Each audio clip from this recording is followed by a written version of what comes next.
thanks all for coming, and let's talk about the election campaign and which bits have made an impression on you and which bits haven't, and where your thinking is now. And I think we should start with the issue of security and terror. It's obviously, sadly, dominated a lot of the campaign. I mean, maybe Samantha, start us off on, has it affected for you your view of the political parties? Has it had an effect on your thinking about this election? It hasn't changed my thoughts on the political parties. They still remain as they were before.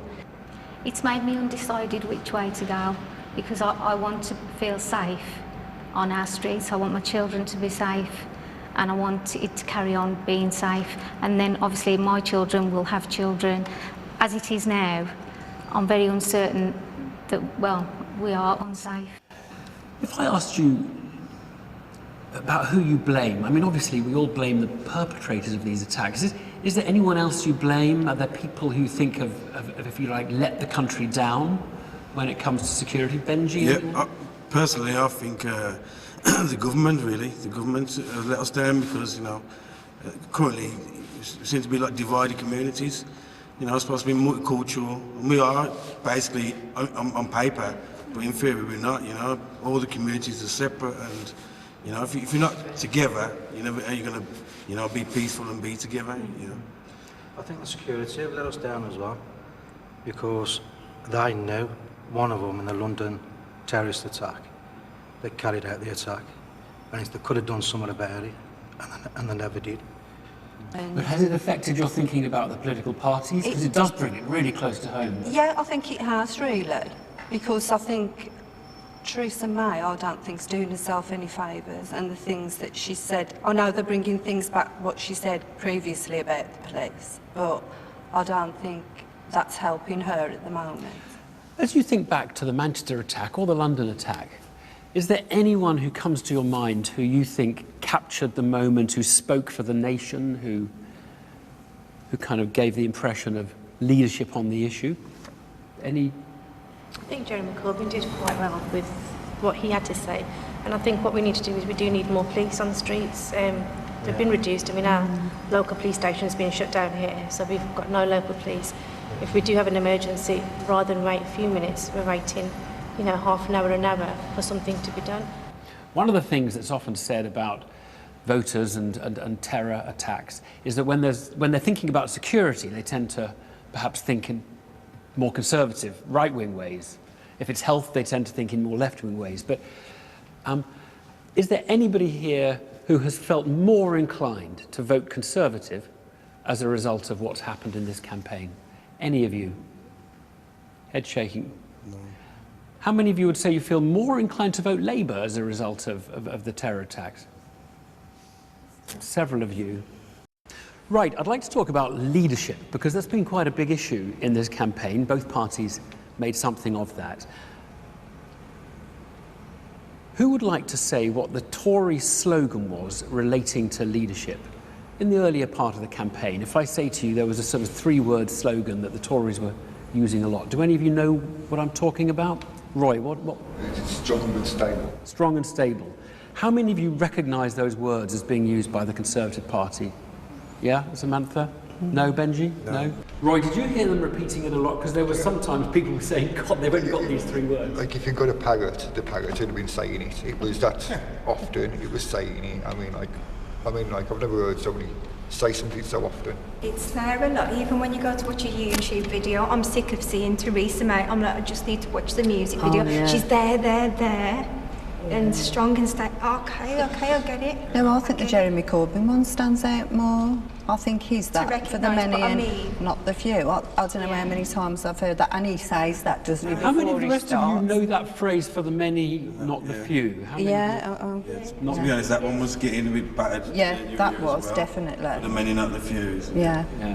How many of you, show of hands, how many of you think strong and stable is a good way of describing Theresa May?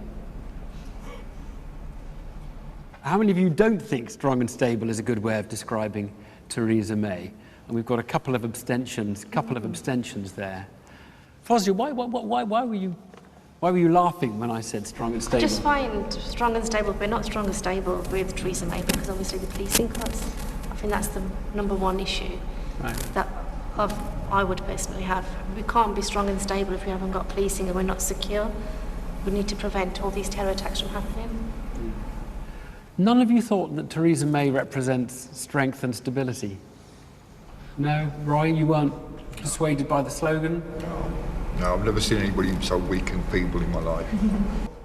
I did think that she was quite clever to be asking for this election, because she thought she was in a really strong position to win. But as the time's gone on, I think that she could have shot herself in the foot if she's not careful. What she shot herself in the foot on, Helen? I think the serious events that have happened with the terrorism things and the policing, and the things that she's saying, and all that about the dementia, about the people's homes to be paid for the care, I don't think that's helped her at all. It's kind of overshadowed the whole campaign, really. Okay, so how many of you have seen your opinion of Theresa May go up during this election campaign? None of you. How many of you think your opinion of Theresa May has gone down during the election campaign? What about Jeremy Corbyn? How many of you think your opinion of Jeremy Corbyn has gone up during the election campaign? And Glenn, you're putting your hand up a little tentatively. I wouldn't say it's gone up or down. I'm indecisive about him in general. But it hasn't gone down. It hasn't gone down. How many of you think your opinion of Corbyn has gone down during the campaign? None of you. Okay, I'm going to read some words out. I want you to shout this one, okay? I want you all to shout simultaneously. You shout the name either Jeremy Corbyn or Theresa May. Just shout, okay? Which one looks more confident? Jeremy Corbyn. Which one looks more prime ministerial? Jeremy Corbyn. Which one looks more serious? Theresa May.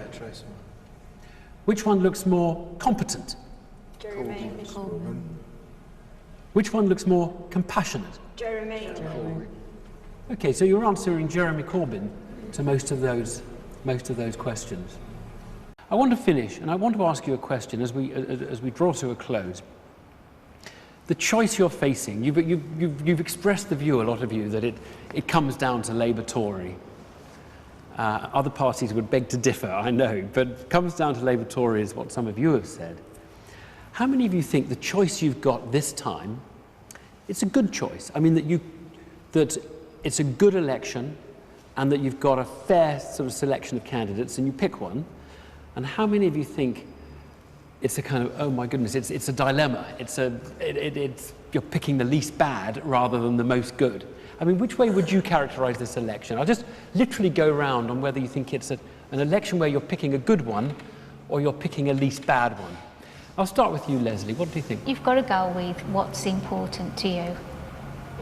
So the policies that Jeremy has and Theresa has, you go with which one are most important to you overall. And how do you think you'll go? I'm undecided. Undecided. What about you, Helen? I was definitely going to vote Tory, but I think as Theresa May has gone along, her campaign has kind of weakened, where I've seen Jeremy Corbyn get stronger, so that has made me waver a little bit, so now I'm a little bit undecided who I will vote for. Mark, you've been... I always want you to have the last word, because you're a very, very wavering voter. You've sort of come to this recently and you started applying. Yeah. I'm sort of sitting on the fence, but from what I've heard, I think it's going towards more Labour. Kind of settle on that. Roy, you are one of our Labour voters. Do you think this is an election where it's a choice, or is it a dilemma? Is it about the best, or is it the least worst? I think it's a definite choice, and it's for people to do the new way or the old way. I mean, the old way has not been doing too well. Let's try a new way, a fresh start, and I'm voting Labour. Fozia? I think Labour is setting out all the things that are important to most people. NHS, education, policing. I think that's what we need to look at. Better choice than last time when it was Cameron Miliband? Oh, definitely. Much better. Samantha? Okay, yeah, really good election. Clear choice there. Mr Corbyn all the way. And a lot of optimism here and exciting times if hopefully he gets in. Interesting. Okay, Glenn, one Tory voter last time, and where are you? I'm still undecided. But the last time when it was Cameron and Miliband, it was a clear choice for me, which was Cameron, because he was a stronger person, a stronger leader. But this time, I'm going to wait till Thursday, I think, and just sort of choose at the last minute. You've got quite a few undecideds. You haven't got very long, guys. Yeah, you can have. And let's finish. Benji, what about you? On paper, I don't think any of them are what you call standout leaders. You know, they're not like Barack Obama. You think, yeah, he's a leader. You know, on paper, I don't think they've got the minerals. Yeah. And how do you think you'll go? I'd rather not say. You'd rather not say. Rather not say.